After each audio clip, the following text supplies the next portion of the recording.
안녕하세요, 꿈집입니다. 뒤에 기초가 쳐져 있는데요. 이 기초를 치기 위해서 거푸집을 대고, 그다음에 거기 거푸집을 지지하기 위한 파이프를 갖다가 이렇게 설치해 주게 되는데요. 그 수량 파악을 한번 해보도록 하겠습니다. 자, 거푸집을 빌리면서 이제 거푸집을 지지할 수 있는 파이프를 같이 빌려오게 되는데요. 그 파이프 수량을 어떻게 산정하는지 한번 해볼게요. 파이프 수량은 보통 이제 6m 하고 4m, 2m, 1m 정도 있는데, 요거 가지고 이제 조합을 해서 사용하게 되겠죠. 근데 지금 여기가 지금 8m이기 때문에 8m로 나오는 건 없잖아요. 그리고 양쪽 끝에 좀 나와 있어야 다른 쪽에서 오는 거하고 이제 결속을 시킬 수가 있겠죠. 그래서 요거는 그 1m 정도, 한 50 정도는 저는 좋고, 뭐 그 밑으로 들어와도 되고요. 그거는 이제 시공할 때 조금씩 내리면 되니까.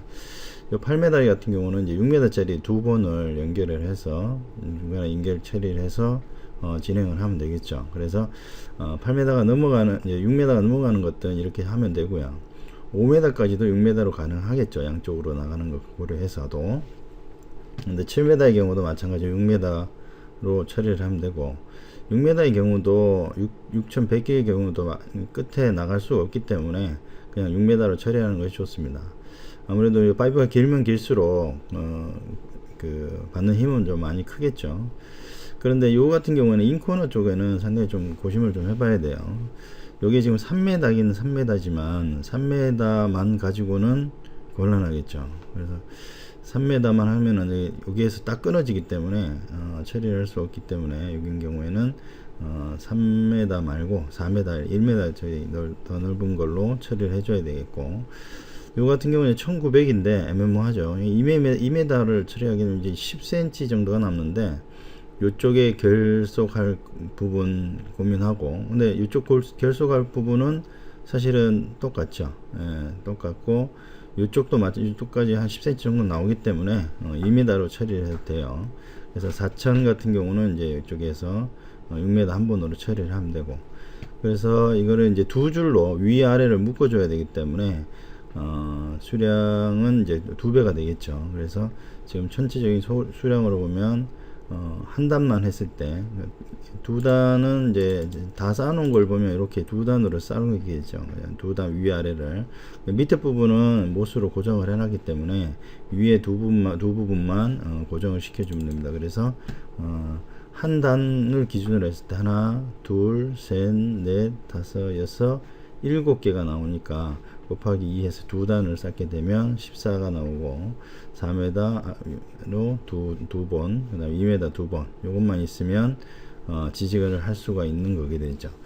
그런데 요거 말고도 1m 짜리가 더 필요해요. 1m 짜리는 왜 그러냐면 여기 이제 바깥으로 새지 않도록 이렇게 1m 짜리로 해서 지지를 해줘야 되거든요. 그래서 그 부분까지 하면 1m는 뭐 넉넉하게 한 10개나 두 포인트씩만 이렇게 잡아준다고 치면 한 10번이나 뭐 15번 정도 이렇게 추가로 해서 구매하면 되고, 임대를 하면 되고, 자동 클램프라고 있어요. 자동 클램프는 이렇게 생긴 건데, 이렇게 그 파이프를 이렇게 연결시키는 거, 너트를 조아 가지고 이렇게 연결하면 타이트하게 결속이 되는 그런 겁니다. 그래서 결속선은 이걸로 하면 되지만 또 그렇게 되지 않는 부분은 이렇게 반생이를 잘라 가지고 이렇게 잡으면 돼요. 그래서 그렇게 해서 하면 되고, 1m 짜리 좀 제법 있죠. 그래서 그런 식으로 해서 하게 되면 여기서 이제 파이프도 거푸집을 빌릴 때 파이프도 같이 임대를 하시면 되겠습니다. 그리고 이제 지금 해놓은 상태거든요. 그래서 이제 바깥으로 해서 거푸집을 다 놓은 상태에서 서로 결속을 해서 하고 나서 이제 그 사이를 이제 보강을 해주는 거죠. 시멘트가 있으면 바깥으로 이제 쏠리니까 그걸 이제 횡으로 잡아주고, 다시 세워서 이렇게 1m 짜리 파이프를 세워가지고 고정을 시켜서 밀리지 않도록, 윗부분이 밀리지 않도록 그렇게 처리를 하시면 될 것 같습니다. 이상 마치겠습니다.